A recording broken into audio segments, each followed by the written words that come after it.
Estamos de volta com o segundo bloco do nosso debate virtual, hoje falando sobre luto na pandemia. Meus convidados são Tom Almeida, do Movimento Infinito, e também Érica Palatino, do Instituto Entre Laços.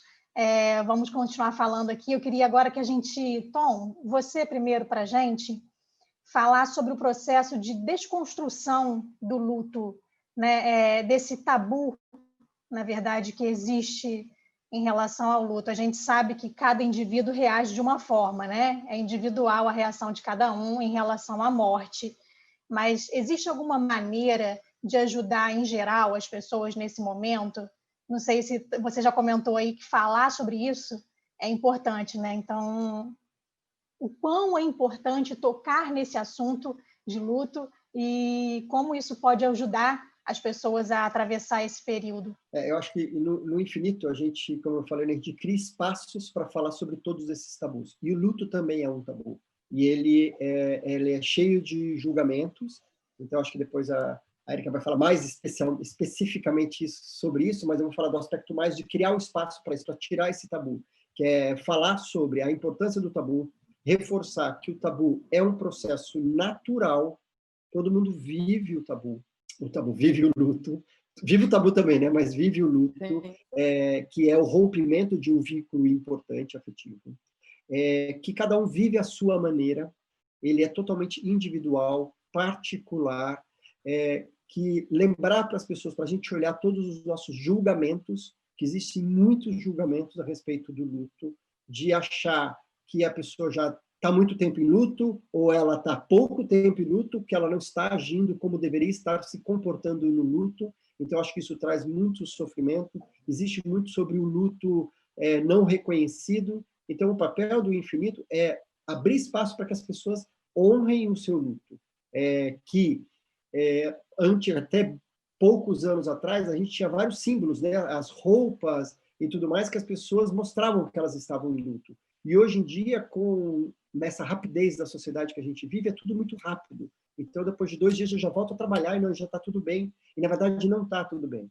Então, é importante que as pessoas atravessem por esse período do luto, que elas vivenciem esse sofrimento, tanto para suas curas pessoais, mas também pela transformação que o luto vai fazer com as pessoas. Porque ninguém sai a mesma pessoa depois de enfrentar um luto importante. Então, existe um processo de se ressignificar quem eu sou nesse mundo agora, sem essa pessoa que eu amo, como é a minha relação com o mundo, ela vai ser a partir de agora. Então, acho que o papel do Infinito é criar espaços, dar autoridade para as pessoas que elas vivam os seus lutos, que elas falem sobre os seus lutos, que elas olhem para elas mesmas e falem, isso é importante, eu preciso olhar para isso.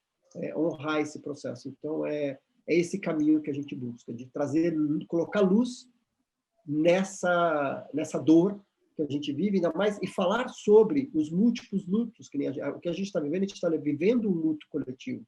A gente está vivendo outros tipos de luto, não só pelas perdas das pessoas, mas a gente está vivendo o luto da perda da liberdade, a gente está vivendo o luto por empregos, relacionamentos, vivendo o luto da nossa rotina, de negócios que estão sendo quebrados. Então, isso são várias coisas que a gente não consegue nem entender o tamanho das emoções que a gente está passando, e quando a gente começa a dar nome para tudo isso, começa a ficar um pouco mais fácil para a gente começar a se reorganizar e principalmente pedir ajuda, principalmente criar uma rede de apoio, para que a gente consiga atravessar esse desafio, que é o maior que a gente já viveu na nossa história, um pouco mais saudável, porque isso é longo. A Érica vai poder dizer para a gente o impacto que a gente tem, que a gente nem sabe isso no decorrer do futuro, dos próximos anos, em relação à depressão e tudo mais. A gente fala que o processo de luto tem um impacto multidimensional, que o sofrimento é multidimensional. A gente não tem só uma esfera, né, de maior dor. A gente tem um processo de transição que vai se caracterizar por um antes e depois, assim, e não por conta da pandemia, porque para cada um que perdeu alguém nessa pandemia é um antes e depois, mesmo quando tudo puder voltar à normalidade de antes, né? Da gente estar na rua, da gente se encontrar e se abraçar, mas tem alguma coisa que o luto rompe radicalmente na vida das pessoas. E essa radicalidade é um processo de transição muito importante. né? A gente acredita que, sim, o impacto coletivo da pandemia é gigante, mas dentro da coletividade tem uma esfera muito individual que precisa ser cuidada de maneira muito particular, porque é isso, numa mesma família você tem um membro que falece, mas você tem os familiares que vão reagir de forma muito independente e particular, porque cada relação de vínculo é única. E a resposta do luto é uma resposta do vínculo e do laço formado, com ambivalências, ambiguidades, culpas, restaurações, reparações possíveis. Então, a história do legado dessa vida para cada um tem um sentido.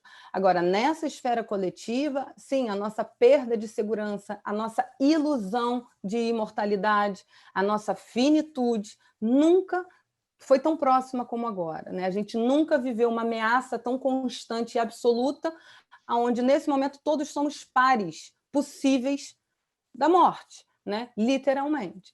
E aí, que morte é essa? É uma morte que a gente tem de forma muito concreta, escutado que é uma morte difícil, porque é uma morte solitária, é uma morte em agonia, é uma morte com todas as características que chegam na nossa realidade. Então, as pessoas apresentam já sofrimento de hiperativação, estado de alerta, ansiedade, insônia, mesmo não tendo Covid, né, não estando em grupos de risco, porque só a ameaça da perda já nos confronta a pensar e a viver a perda. E aí, mais do que nunca, a gente precisa utilizar os nossos recursos, a nossa rede, né, o nosso amparo possível para a gente não colapsar. E aí a gente vai ter que ver daqui a alguns anos, porque a gente não vai saber exatamente a repercussão disso agora, mas estudos aí de luto apontam que a gente vai ter pelo menos entre 10 a 15 anos de repercussões importantes na saúde mental da população. Porque a gente tem impactos que são afetivos, mas também sociais e financeiros.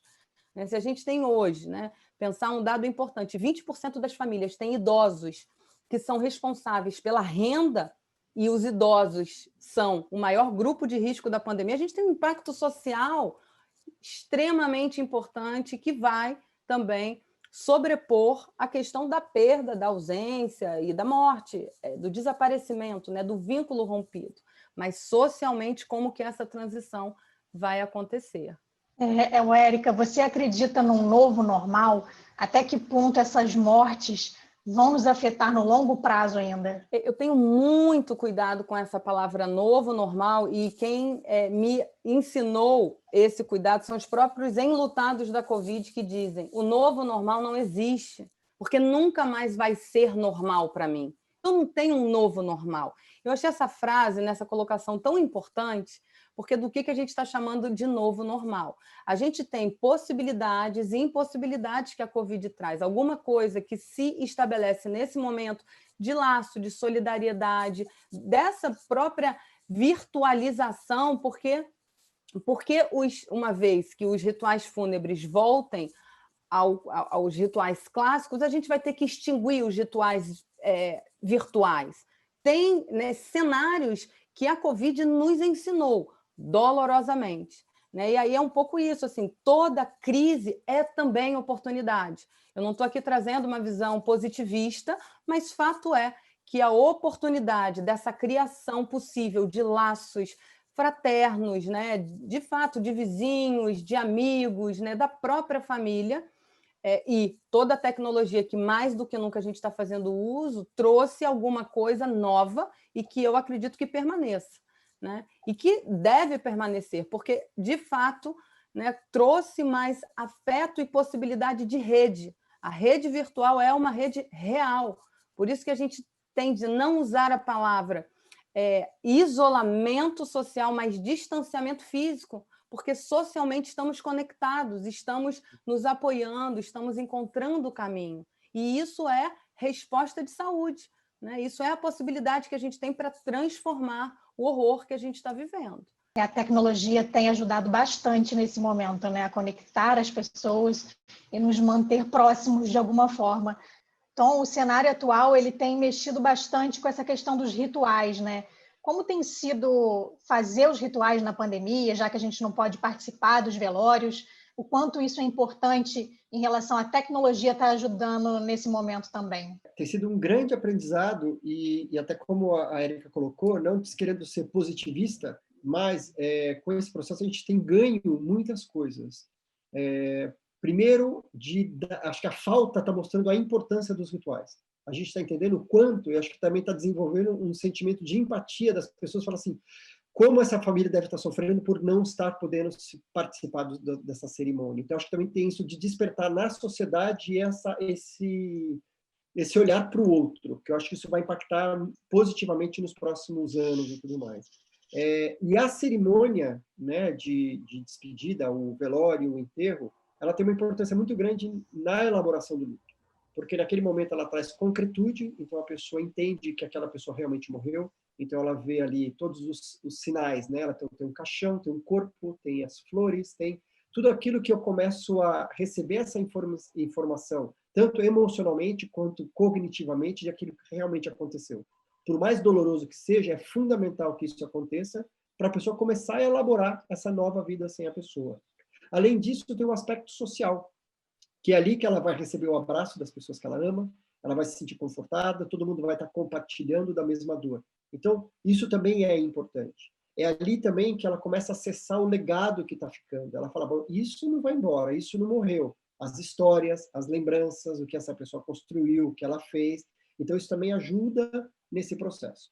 E quando eu vi que tudo isso começou a acontecer e vendo essa invasão virtual na nossa vida e a gente se adaptando, eu falei, acho que temos que ajudar as pessoas a criar e falar, existe essa possibilidade. Então, contar para as pessoas.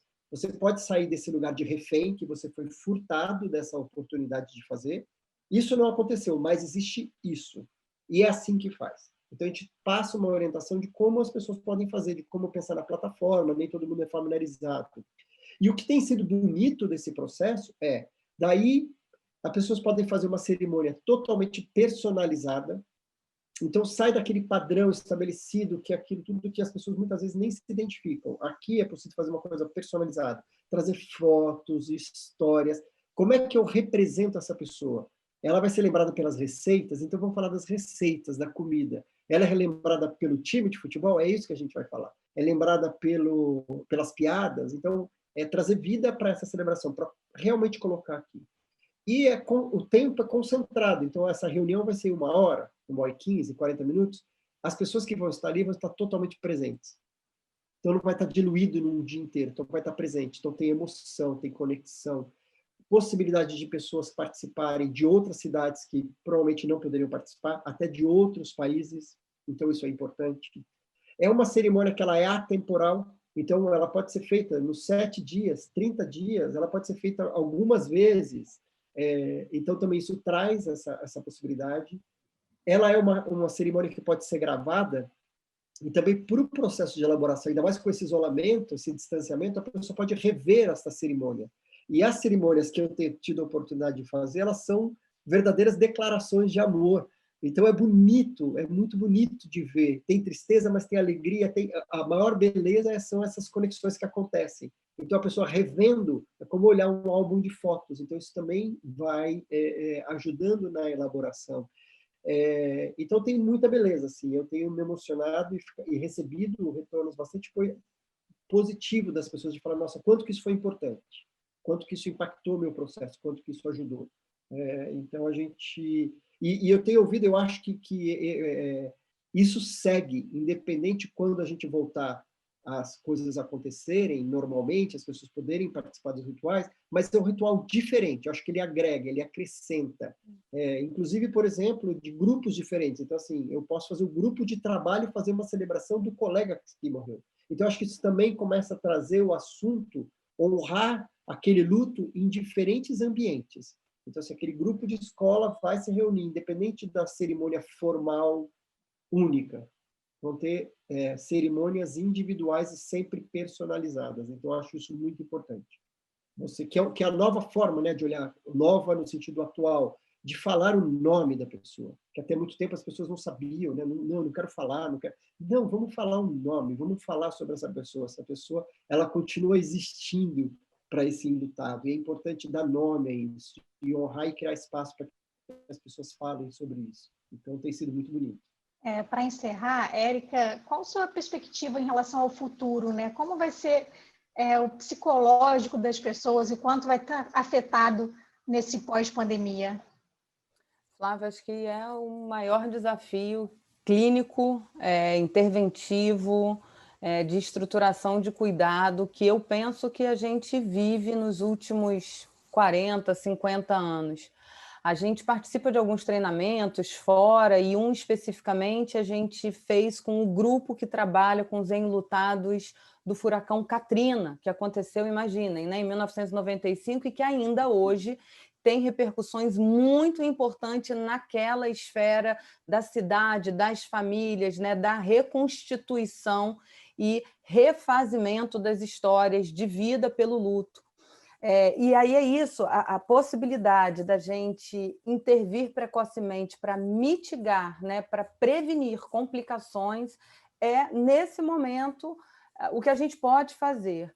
A perspectiva, eu penso que tem muito a ver com o social ajudando fundamentalmente. O processo de luto ele é normal e esperado frente ao rompimento de um vínculo significativo. Então, não é porque a pessoa vive um processo de luto que precisa de atendimento psicológico. A minoria vai precisar. A gente tem 70%, é a estatística que diz que a gente passa por essa transição com dor aguda, mas que a gente atravessa, porque tem a rede, tem o social, tem o amparo da comunidade que nos ajuda nessa transição. Isso, nesse momento, está muito, né, deslocado e distorcido do habitual. Ações como a do Tom, ações como a própria questão da tecnologia, dos grupos de WhatsApp, né, da gente poder se fazer presente de alguma forma na vida das pessoas, poder oferecer espaços de entendimento da dor do luto, do refazimento das nossas histórias, é o recurso mais absoluto nesse momento. Porque tem pessoas que já entram nessa história com uma sobrecarga de mal-estar emocional por rede, por saúde psíquica, por questões sociais importantes, por perdas recentes que, né, se sobrepõem à perda atual da Covid. Então, vão ter cenários particulares que necessitarão, ao meu ver, de cuidados particulares.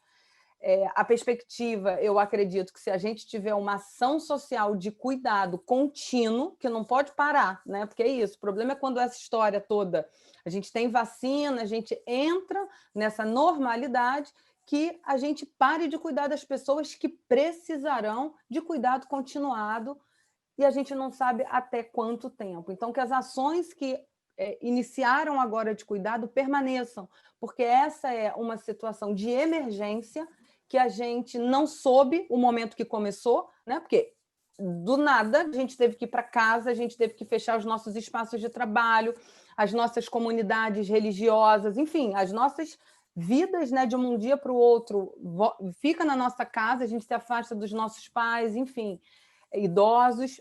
Então, que a gente possa minimamente criar uma previsibilidade aí contínua de um cuidado a médio e longo prazo, porque esse cuidado não pode ser retirado subitamente. As pessoas vão precisar de cuidado a médio e longo prazo. Eu acho que essa é a mensagem mais forte. A vacina chega, mas as emergências para algumas famílias permanecerão. Então, a nossa proposta é que a gente possa oferecer continuamente ajuda, apoio e suporte. O atendimento psicológico do especialista é um segundo momento. É algo muito mais específico. A gente não está falando da especificidade, a gente está falando da ação humanitária que uma pandemia como essa, diante de 100 mil mortos, precisa num tempo, enfim, que vai durar, né? Vai durar alguns anos.